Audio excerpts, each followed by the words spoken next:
He didn't lose everything in a single moment. Nothing dramatic happened. No sudden collapse. No single mistake. Instead, it happened quietly over decades. At 80 years old, he finally understood something most people never stop to consider. A life doesn't fall apart all at once. It slowly slips away while you're busy waiting for the right time. And what makes his story uncomfortable is what went wrong. It's how ordinary everything was. Because if you remove the years, his decisions look exactly like the ones many people are making right now. At 80, the house was still standing, but barely. Not abandoned, not ruined, just neglected. The roof leaked when it rained. The floors creaked under familiar weight. The walls held the faint outlines of old frames that had been taken down and never replaced. He lived there alone, not because he had no family, but because over time the distance became permanent. According to publicly available details from those who knew him, his life didn't begin with hardship. It began with options. That's important, because his story isn't about misfortune, it's about delay. Most people imagine regret as something loud. It is. Regret usually sounds like silence. In his 20s, he believed in potential more than action. He often said he was figuring things out. That phrase stayed with him for decades. He had work, not work he loved, but work that paid enough to survive. He told himself it was temporary. According to people close to him at the time, he never felt trapped. He felt comfortable, and comfort is dangerous because it doesn't feel urgent. He postponed education because it could be done later. He postponed commitment because the timing wasn't perfect. He postponed difficult conversations because conflict felt unnecessary. None of this looked like failure. From the outside, his life appeared stable. Problem with waiting is that it doesn't feel like a decision, but it is. He married in his early 30s. There was no scandal, no dramatic conflict, just slow emotional distance. He worked long hours, often distracted, often tired. When he came home, he needed quiet. Conversations became practical, not personal. According to those familiar with the family dynamic, there was never a single argument that broke the marriage. There was just accumulation, missed moments, unreturned questions. Conversations that ended with "we'll talk later." Later became rare, then non-existent. His children grew up with a father who was physically there but emotionally elsewhere. He attended events but rarely engaged. He provided necessities but not presence. Again, nothing extreme, nothing that would raise alarms, just enough absence to slowly change the relationship. Many people believe damage requires intensity. In reality, neglect is often enough. By his 40s and 50s, patterns hardened. He told himself that change required too much energy, that starting over was unrealistic, that stability mattered more than fulfillment. From a practical perspective, this made sense. From a long-term perspective, it created quiet erosion. Friends drifted away not through conflict but through lack of effort. Invitations stopped coming. Phone calls became rare. According to sources who interacted with him later in life, he often described himself as independent. But independence slowly turned into isolation. Avoiding risk feels like control, until you realize it also avoids growth. His wife didn't leave suddenly. She slowly built a separate life, not out of anger but exhaustion. When she finally moved out, there were no raised voices, just logistics, just acceptance.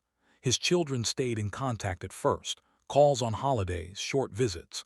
Over time, distance became routine, not because they didn't care, but because relationships require maintenance. And maintenance had never been prioritized. No one here is a villain. That's what makes this harder. At 80, there was no dramatic reckoning, just awareness.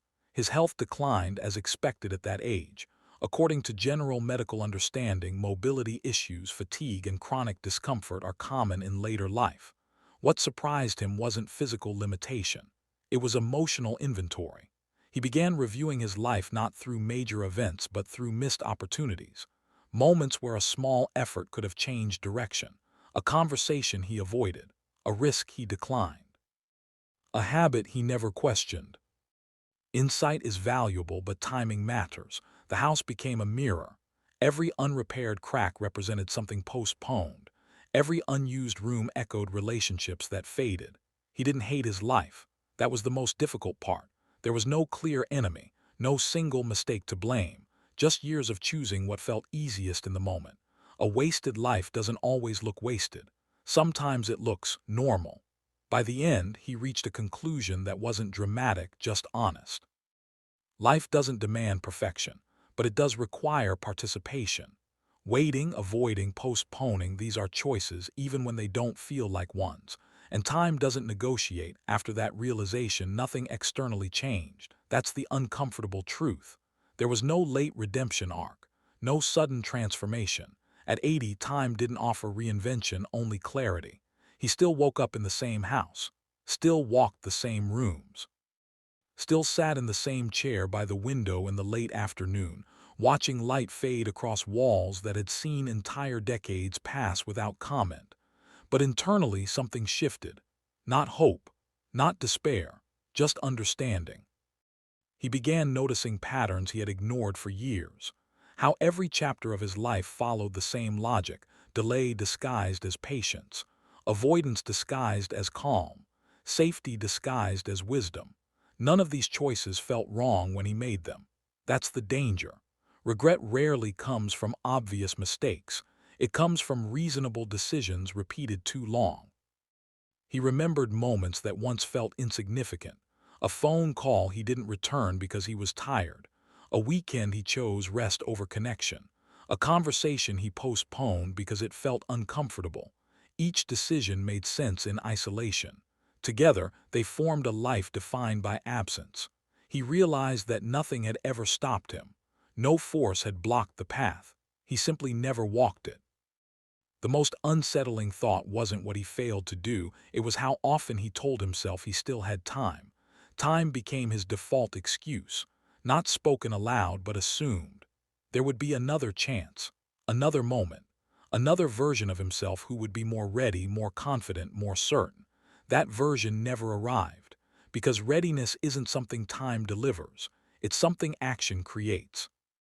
As days passed, memories surfaced not in chronological order but by emotional weight. The moments that stayed weren't the milestones. They were the crossroads.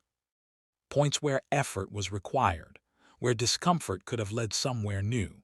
Those were the moments he avoided most and remembered most clearly. He finally understood why the house felt heavy. It wasn't age. It was unexpressed intention. The rooms weren't empty because people left. They were empty because presence was never fully offered. The silence wasn't peaceful. It was accumulated. Years of conversations that never happened tend to linger. He didn't resent anyone, not his wife, not his children, not his friends. Responsibility rested where it belonged, with him. Not in a dramatic, self-punishing way, but in a factual one. He had lived as if participation were optional, as if showing up fully was something reserved for later chapters. But life doesn't wait for clarity. It moves forward regardless. What frightened him most wasn't death. It was the realization that most of his life had been spent preparing to live instead of living. He had mistaken caution for maturity, comfort for stability, familiarity for meaning. And by the time the difference became clear, the margin for correction was gone.